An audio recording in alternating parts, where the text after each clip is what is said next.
Hello and welcome to this video for Mechanics of Deformable Solids. So we are starting chapter 5 this week. And so this week what we are going to do is to start talking about the effect of temperature. So far what we have been talking about is the effect of loads. So what we discussed over the past week is if you have some external loads that are applied to a given structure. And for example, we talked last week about the effect of axial loads that are applied along the longitudinal axis of a given beam. These external loads will do two things. First, they will result into some internal load and some internal stress. So there is a risk that they might break, they might result in the fracture of the beam. And they will also cause an elongation of the beam or a deformation. So in this case, the cause of all of this is the external loads that are applied. But there is another thing that can cause some stress and that can cause some deformation besides the loads. And this other thing that we are going to talk about today is temperature. So temperature is another effect. If the temperature changes, material also tends to expand or to shrink. So just like loads, temperature can also induce the formation of some stress or can also induce the elongation of material, either stress alone, either elongation alone, or both. So temperature, just like the external loads that can be applied to materials, can affect the dimension of materials. So now what we're going to talk about is in this chapter is to see how temperature and especially variation in temperature can induce stress or deformation in materials, and how to calculate the level of deformation or the level of stress that is induced by a change in temperature. So the first thing to say regarding temperature is that when the temperature changes, material, assuming they will tend to either shrink or expand. So for example, if you have a beam like this that is attached to a fixed support, and if this is the size of the beam at a given initial temperature T0, now if you look at what happened to this beam for another temperature T1 that is going to be larger than T0, what will happen is that this beam is going to tend to elongate. So the length of the beam is going to increase if you have an increase in temperature. So in this case, it means that just like in the case of an axial load, just like the effect of an axial load, temperature can also induce an elongation. So if you have an increase in temperature, so if the temperature is increasing, then you will have an elongation in the same way as if you are applying a tensile force to elongate this beam. And in this case, it means that we will be able to measure this deformation by calculating the elongation delta, where delta is simply the change in the length of the beam. And in this case, if you have an increase in temperature, delta will be positive in the sense that most material tend to elongate when the temperature is increasing. There might be a few exceptions of very few specific materials that are actually shrinking when material is increasing, but 95% of the materials are actually increasing their length under when the temperature is increasing. On the other hand, if you take now another material and this time, or you take the same beam and this time you subject it to a decrease in temperature, that is to say you have a new temperature T2 that is now lower than the initial temperature T0, then in this case what will happen is that with respect to its initial length, the beam is actually going to shrink. So in this case, the beam will also show an elongation, but in this case, the elongation will be negative, which means that the beam is going to be shrinking. So in this case, if the temperature is decreasing, then you will have a shrinkage because materials tend to expand upon heating and tend to shrink upon cooling. So when it comes to describing the effect of a variation in temperature on the deformation or the stress of a given material, there is really two two main possible cases, two main cases. And those are the two cases that we are going to talk about in this lecture for this week. So the first case will be the case where the beam is unconfined. That will be the case where the beam is free to expand or to shrink. And then the second case that we are going to talk about is the case where the beam is confined, where there is something that prevents the beam from elongating or from shrinking. So in the case of an unconfined condition, which is the first thing that we are going to talk about in this video, then in this case, you have, for example, a typical example would be something like this, where you have a beam that is attached on one hand and free on the other hand. And in this case, so if you increase the temperature, then this beam is going to be elongated.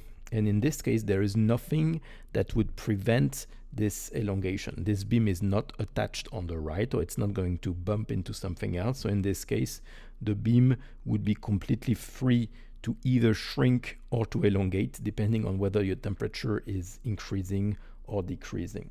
So in this case, it means that when you are in unconfined condition, there is nothing that prevents the deformation, which means that in this case, due to the change in temperature, so if the temperature is changing, so if you have a variation in temperature delta T, then the beam will either elongate or shrink. So in this case, you will have a deformation. But in this case, there would be no stress forming. Like simply, if you have a change in temperature, then the beam will simply elongate or the beam will simply shrink. But in this case, there would be no internal stress. In this case, the change in temperature will only result in a deformation, but will not result in any stress forming inside this beam. So in other words, if the beam is unconfined, the change in temperature will simply elongate or shrink this beam, but there will be no stress, which means that there is no chance that the beam would break, because if there is no stress, then there is no risk of fracture. Now the other case is if the beam is confined. So if you are in the case of a confined condition. So now another typical example of this is if you have a beam like this that is now attached to a fixed support at both its extremities. So in this case, if you have a change in temperature, then now the beam cannot possibly elongate or cannot possibly shrink because it's attached at both of its extremities.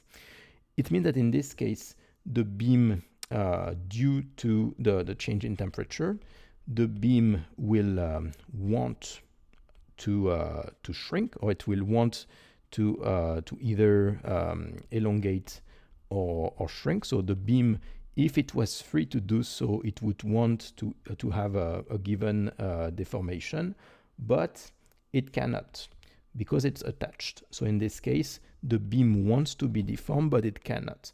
Which means that in this case, because it wants to be deformed but cannot, it means that there has to be a load that will form that will prevent this deformation that the beam wants to have. And if there is a load that forms that prevents the deformation, then it means that there will be some stress forming inside the beam. So we're going to talk more about this, but in this case, it means that because the beam wants to be deformed but cannot, then there's going to be an internal load forming inside this beam. And since there's an internal load, then it means that there will be an internal stress. So in this case, this is a scenario where the beam will not be deformed because it's confined, and because it wants to be deformed but cannot, then you will have some stress. And if the stress eventually exceeds the ultimate stress, then the beam can potentially break. So this is the case where thermal expansion can cause the fracture of a beam if the beam would want to elongate or shrink but cannot because it's attached. Then this will cause the formation of stress, and if this stress exceeds the ultimate stress of the material, then this beam is going to break. So in this case, what we have been talking about in the previous chapter so far was to try to find some relationship between some cause and some effects. And in the previous chapter, the cause was always an external load, and the effect was either a deformation or the formation of some stress. in this case now, so the situation is a little bit different. The cause now will be a change in temperature, not a load, simply a change in temperature. And this is going to result into some consequences, where in this case, the consequences will be either an elongation in the case of an unconfined condition, or some stress in the case of a confined condition. So those are two extreme cases where it's perfectly unconfined. This is the case of the unconfined condition. And now on the right, we have a case where it's perfectly confined, which means that the beam cannot elongate at all. So now what we will see later is also some cases that are kind of in between, that in between the perfectly confined and perfectly unconfined. So that would be a case where the beam is partially confined. It can elongate to some extent, or at least it won't stay exactly with the same length, but it cannot elongate exactly as much as it wants because it's attached to something else, for example. So most of the problem in thermal expansion are not perfectly unconfined, are not perfectly confined either, so they will be in between. They will be partially confined. And in this case, it means that when you are partially confined, then you can have at the same time a deformation, but also the formation of some thermal stress. So in this case, that will be the case of a beam that is partially confined. And we will see some more example of this partially confined case in the following.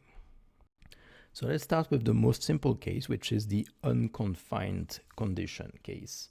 So in this case, in the very same way that we described the Hooke's law that relates the stress to the strain in a given material, the relationship between the change in temperature and the effect that this change in temperature is going to have on material is not something that can be proven. It's more a principle or an observation. It's an empirical observation based on observing materials. And in this case, the observation is that just like what we described for the Hooke's law, or just like what is very often observed in nature, in most cases, in a lot of cases, the cause or the consequence is going to be proportional to the cause. So if you have a given cause that is affecting a material, then very often the consequence, so the effect or the response of the material to this cause, is going to be proportional to this cause. That's a principle that is very often observed. And for example, in the case of the Hooke's law, then the strain, the deformation of a material is proportional to the stress that the material is undergoing. And that's something that is pretty common. So in this case, the principle behind the thermal expansion is that the relative elongation, so in the case of thermal expansion, again, just like in the case of strain due to a load, what matter will be the relative elongation, not simply directly the elongation, but the relative elongation. The change in the length divided by the initial length is going to be the right quantity to look at. So this is going to be the deformation of the material, its relative elongation.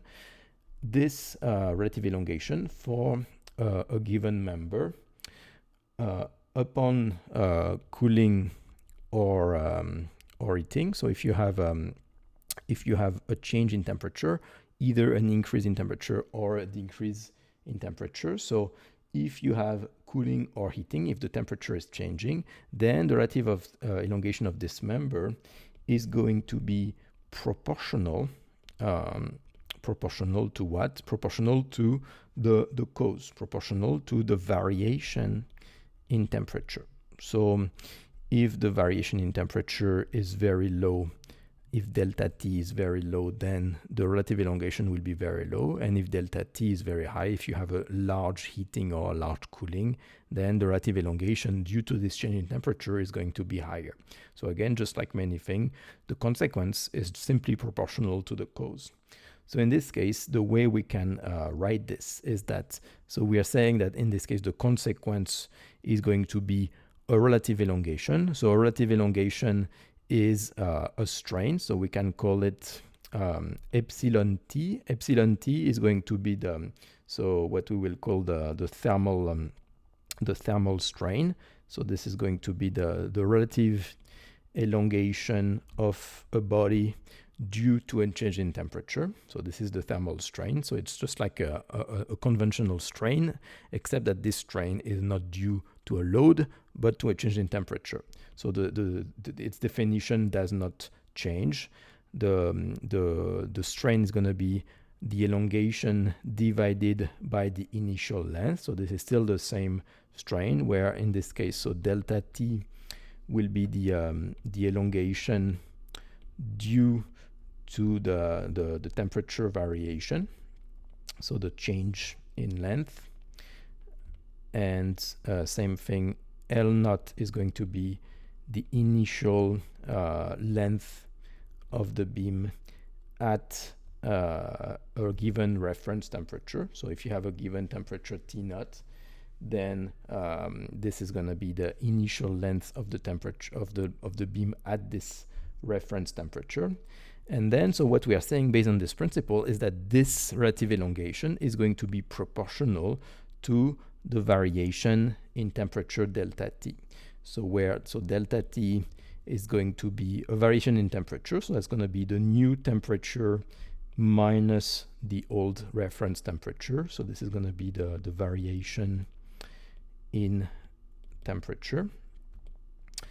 And so in this case, what we're saying is that the strain, so the relative elongation, is proportional to the variation in temperature delta T, which means that we need a proportionality constant. And so this proportionality constant, we are going to write it alpha.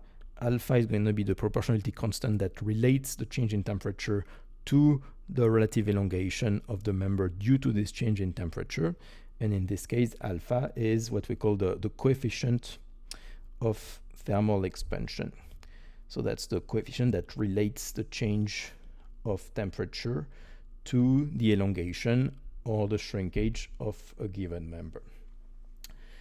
Okay, so this is going to be the main equation that will describe the elongation or the shrinkage of a beam when it's completely free to expand, when it's in perfectly unconfined condition.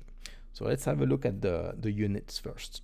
So the strain, the thermal strain of the beam due to the change in temperature. So just like any strain, that's meter divided by meter, so it doesn't have any unit. The elongation of the beam is going to be in meter. The initial length of the beam is also in meter. The change in temperature, that's a temperature minus another temperature, so that's going to be a temperature in Kelvin. And it means that in this case, the coefficient of thermal expansion has to be in Kelvin minus 1, so that when you multiply the coefficient of thermal expansion in Kelvin minus 1 by the change in temperature delta T in Kelvin, then the resulting elongation epsilon, indeed, the relative elongation epsilon does not have any unit. So which means that for the strain to have no unit, then necessarily the coefficient of thermal expansion must be in Kelvin minus 1. So in this case, in terms of the sign of the deformation, there is really two possible cases. The first one is if you are a case of heating. What does it mean to have a case of heating? It means that the temperature will be increasing. So that is to say the new temperature is larger than the initial temperature. So in that case, delta T is going to be positive. In this case, the coefficient of thermal expansion is usually positive. For 99% of the material, when you increase the temperature, they are going to elongate, which means that the coefficient of thermal expansion is positive. So in this case, since alpha is positive, it means that both delta T is going to be positive. The material is going to show a deformation, a positive deformation, a positive elongation. And it means that in this case, the thermal strain is also going to be positive. And then the second case would be the case of cooling. So in this case, in the case of cooling, it means that the temperature is decreasing. The new temperature is lower than the initial temperature. And in that case, again, because alpha is positive, so alpha being positive multiplied by delta t being negative, then it means that in this case, the elongation will be negative, which means that the strain, the thermal strain, will also be negative. So those are the two possible cases that you can have. And in this case, this is because, again, alpha is usually most of the time positive, which means that change in temperature will have the same sign as the resulting strain. So now what we are going to see in the following video is the case of when the beam wants to shrink or wants to elongate due to a change in temperature, but for some reason the beam is attached. And in this case, it's if both of the extremity of the beam are attached to something else, to some support, then the beam won't be able to change its dimension. And in this case, this is when you will have the formation of some stress.